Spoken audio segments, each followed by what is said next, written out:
कानपुर में 8 पुलिस वालों की हत्या करने वाला विकास दुबे, जिसका एनकाउंटर कर दिया गया था, उसके एनकाउंटर के मामले की जांच जो है वो अब सुप्रीम कोर्ट ने रिटायर्ड जज के नेतृत्व में कराने का फैसला किया है। रिटायर्ड जज BS चौहान के नेतृत्व में जांच की जाएगी। पूर्व DGP KL गुप्ता भी इस जांच समिति में शामिल होंगे।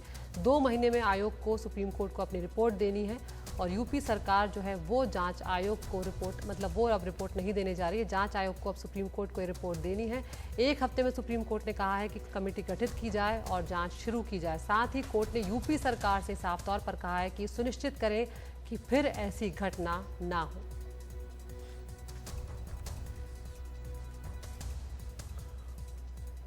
और इस बारे में हम अपने साथी आशीष भार्गव से बात करेंगे। उसके पहले ये बता दें कि जस्टिस BS चौहान ने NDTV से कहा है कि वो मामले की गहन जांच के लिए तैयार है। विकास को पैरोल या जमानत कैसे मिली, इसकी भी जांच करेंगे। ये महत्वपूर्ण मुद्दा है। इसकी जांच पैनल कोर्ट के आदेश के अनुसार करेगा और हम सभी पहलुओं की जाँच करेंगे और अपनी रिपोर्ट समय पर अदालत को सौंपेंगे, ये कहा है BS चौहान ने। और हमारे साथी आशीष भार्गव हमारे साथ जुड़े हुए हैं। आशीष, बताएं कि जो जस्टिस BS चौहान है, इनका पास्ट क्या है और इन्होंने जो बात कही है NDTV से वो बहुत मायने रखती है। जी बिल्कुल, देखिए जस्टिस चौहान एक सुलझे हुए और गंभीर सुप्रीम कोर्ट के जज माने जाते रहे हैं। वो सुप्रीम कोर्ट में सबसे पहले जब आधार को चुनौती दी गई थी तो उस समय उस बेंच में शामिल थे और उन्होंने बहुत सारे सवाल भी आधार पर उठाए थे और इसके बाद वो रिटायर हो गए थे। तो बाद में जस्टिस चेलमेश्वर के पास ही केस चला गया था, लेकिन उसके बाद जस्टिस चौहान जो है वो अभी जब तक लॉ कमीशन था उसके चेयरमैन भी रहे कई साल।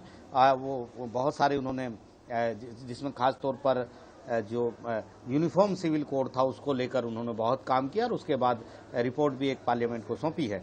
तो निश्चित तौर पर वो इस जांच के लिए तैयार हैं। वो उत्तर प्रदेश की राजनीति के और उत्तर प्रदेश की हालात को बहुत अच्छे से समझते हैं, क्योंकि वो इलाहाबाद हाई कोर्ट में भी रहे हैं और वो खुद भी यूपी के ही रहने वाले हैं। तो एक बड़ा पर्सपेक्टिव है, इसलिए सुप्रीम कोर्ट शायद इस मुद्दे पर तैयार हो गया, क्योंकि उनसे बेहतर उत्तर प्रदेश को, उत्तर प्रदेश की पुलिस को, उत्तर प्रदेश के हालात को बहुत कम लोग समझेंगे, क्योंकि वो वहीं के रहने वाले हैं। इलाहाबाद हाई कोर्ट में भी वो जज रह चुके हैं और सुप्रीम कोर्ट में भी रह चुके हैं। तो निश्चित तौर पर एक बड़ा कद उनका है और निश्चित तौर पर वो कह रहे हैं तो वो करेंगे भी। और उम्मीद ये है, उन्होंने हमसे भी बातचीत में यही कहा है कि वो सच्चाई को सामने लाने के लिए पूरा प्रयास करेंगे और क्या हुआ था, कैसे हुआ था, ये तमाम चीज़ों में वो जांच करेंगे।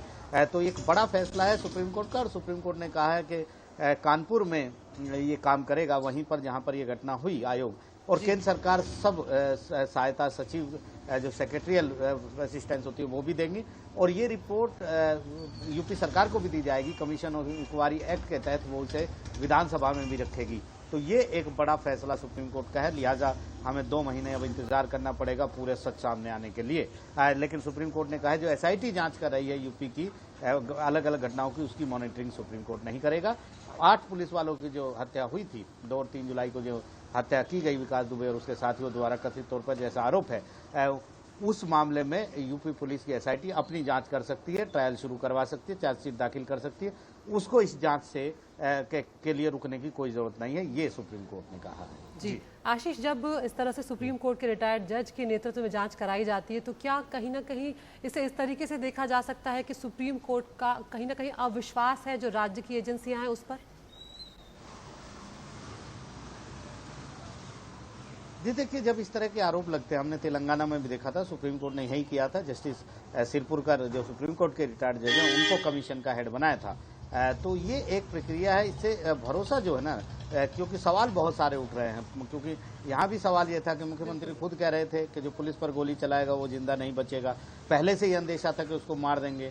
6 लोगों का इनकाउंटर कर दिया। तो ये सारी कहानी है, ये एक विश्वास की बात है। अगर ऐसे में सुप्रीम कोर्ट, क्योंकि सभी का विश्वास भरोसा सुप्रीम कोर्ट पे रहता है, अक्सर नहीं भी रहता है, हमने देखा है, लेकिन कुछ मुद्दे ऐसे हैं जिनमें सुप्रीम कोर्ट के जजों पर भरोसा किया जाता है। उसमें से एक मुद्दा ये भी है कि सुप्रीम कोर्ट अपनी निगरानी में अपने ही रिटायर्ड जज से जांच कराए। तो वो सुप्रीम कोर्ट ने अब कर दिया है, अब जांच रिपोर्ट का इंतजार करना होगा।